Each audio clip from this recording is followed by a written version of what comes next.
He described to me an aerial view of the tracks. If you were coming in from the west, flying to the east toward Little Rock, he described a mountain to the right and flying over a set of railroad track lights that govern the trains. The thing about these lights, they stretched across the tracks. The train drove under them. Then he said you could see a runway, a small runway to the left, appeared to be private, and then a beacon on top of a building to the right, and then you would know to make the drop. I have interviewed 5 pilots, 4 of which can verify the A12 location being the tracks just west of Little Rock, Arkansas, where these 2 kids' bodies were found. Thanks for joining us tonight on American Investigator. This is our final segment, so please make your calls brief. Let's go back to the phones. Jerry in Huntington, Arkansas. Go ahead, you're on the program. Is there any connection, Mr. Brown, between this drug operation in Mena and the death of the 2 young boys on the railroad track that were murdered and were ruled accidental death by the state medical examiner, Fannie Malek? There have been some allegations, I think is what the caller's talking about, that they had stumbled on an airdrop that was in transit from Mena to Little Rock. Any evidence well, of that? again, you know, without saying too much, there is going to be some testimony from me that, and it's very little, but there is some connection just that I know of. Now, I was the first investigator that was assigned to that case of the boys' deaths and was taken off of it, so you can make your inference and go from there on it. But it's something that is going to resurface. It was a tragic event. By now, another eyewitness had emerged who had seen Harmon with Kevin and Don at the tracks the night of the murder. I was walking to work, and I came upon 5 people sleeping in the railroad tracks. One of them I definitely recognized as Dad Harmon. The rest of them was not probably, but I was definitely 100% sure one was Dad Harmon. They stood there talking for about 20 minutes, and I noticed 2 young people, Kevin and Don, walking down the railroad tracks. Both noticed that there was someone else on the tracks and stopped and hesitated. After confirming the truthfulness of the witness, the FBI offered to place the witness in protective custody and instructed John to turn over all of his information to them, promising to solve the case before the end of 1994. The FBI also stated that Chuck Banks would be charged with obstruction of justice, which prompted Jean Duffy to come out of hiding. In June of 1994, Jean and John Brown met for the first time. During that meeting, she would share with me all of her files. At that time, I realized why I had not been allowed to look at the 1990 federal grand jury investigation that was conducted during the time frame she was still in Arkansas. It was then I realized why she was really run out of town. It was real shocking to find out that what Jean Duffy found in 1990 were the same things I was finding in 1994. Drug trafficking that involved political figures, law enforcement officers, involved in the cover-ups of deaths. 4 years later, separately and independently from anything she ever done, I tracked almost the same thing identical that she did. Right straight to law enforcement personnel, right straight to the state capitol. At the Arkansas State Capitol, Governor Clinton shared an adjoining office with State Drug Czar Robert Shepard. Shepard, a former sheriff from Dan Harmon's district, was appointed by Clinton to lead Arkansas's so-called war on drugs. On at least 3 occasions, Shepard attempted to suppress investigations into Kevin and Don's murders. In 1990, Shepard paid a visit to U.S. Attorney Chuck Banks to persuade him that Jean Duffy should be ignored. In 1993, Shepard told John Brown that his career would be better off if he concentrated his efforts elsewhere. And in 1995, FBI agent Phyllis Cornyn reported that Shepard had attempted to interfere with the case. The fact is, we know who killed these kids. The problem is now, how long are we going to wait? How long is it going to take before we make the decision that we're going to indict the murderers, and we're also going to indict the people that covered this thing up? Paula Casey, the U.S. District Attorney in Little Rock, has said, we're not going to talk about airplane drops. Why? It's why they were killed. How long do they have to go before justice prevails in Arkansas? When the Mena Connection was made in my mind and I looked back on everything that had happened, I knew it was the only thing that had ever made sense to me. And this information had been available for years but had been suppressed. Of course, now I look back on the chain of events and realize that I likely caused the shutdown of my own investigation.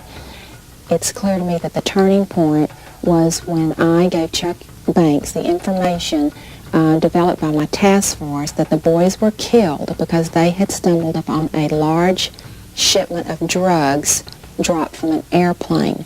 In my heart, I feel that that was a red flag that caused Chuck Banks to close the investigation down before it led to Mena. Early on, the media did extensive coverage on Kevin and Don's death and helped us to keep pressure on our public officials over this case. But when it came to the political pressure, the Mena Connection involved, they dropped the ball, perpetuating the cover-up.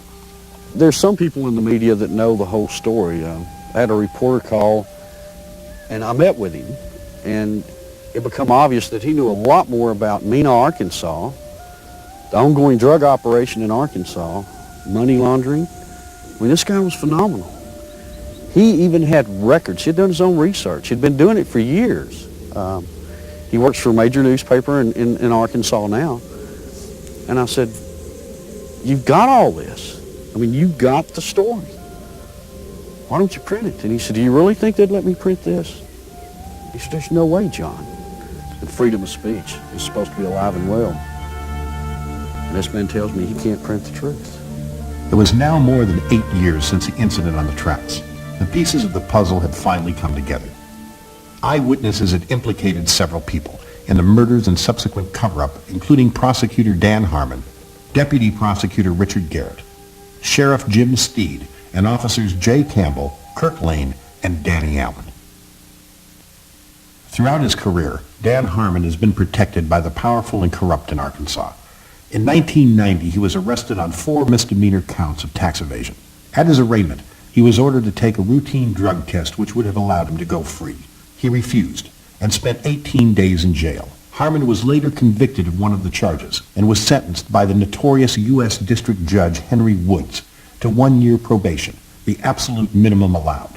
As a result of his conviction, Harmon's law license was suspended. The suspension, however, was rescinded after a long list of high-ranking Arkansas officials, including Attorney General Winston Bryant, testified on Harmon's behalf. For many years, Bryant had been involved in the Mena drug smuggling investigations. More recently, at least 15 domestic violence complaints filed against Harmon by a number of his ex-wives have surfaced. The complaints, some of which Harmon has admitted to, range from holding a gun to his wife's head to biting off the thumb of one of his victims. Charges were never filed, and the reports were kept from the public by Harmon's friend, Benton Police Chief Rick Elmendorf. Dan Harmon continued to receive extremely favorable treatment from the Arkansas press. His continued re-election as Saline County prosecutor also gave him control over the drug task force, Gene Duffy's old job. In November 1995, a package containing fake cocaine labeled as evidence belonging to Harmon's drug task force was found in the possession of Harmon's wife, Holly. An investigation revealed the package had originally contained more than $100,000 worth of pure cocaine, which was now missing. A combined raid by the FBI and DEA confiscated drug-related files from Harmon's home and office. A racketeering case against Harmon was reportedly being built. However, after years of seeing similar investigations go nowhere, a weary public remains understandably skeptical. Finally, on November 29, 1995, the FBI, referring to Kevin and Don's murders, announced to Linda Ives that in light of the fact there is no evidence, it's time you consider the fact that a crime has not been committed. The obstruction of justice continues. There aren't any words in the English language that can describe how it makes you feel as a parent or as a citizen of Arkansas to see what our officials are capable of doing. I think we were just kind of naive, common, ordinary people. Got up and went to work every day and came home and went to bed and assumed that everybody else did the same thing and tried to do what was right. And I think Kevin's death has been the rudest awakening that anybody could ever have, to see what really goes on and to see what's important to elected and public officials. This is not a political issue with me. We were never a political family. Our lives revolved around the ball field and going to the lake and all of the things that a family does until the Arkansas political machine reached into our lives and destroyed the tranquility that we had. And I want the American people to know that we have to stand up against this kind of corruption, and we have to hold our officials accountable and make them work for us instead of against us. In my experience, I believe what is happening here in Arkansas is only a small sample as to what is happening nationwide, and I believe that all of America has to stand up and rescue the American system of justice.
This is a test of the emergency bomb hit system.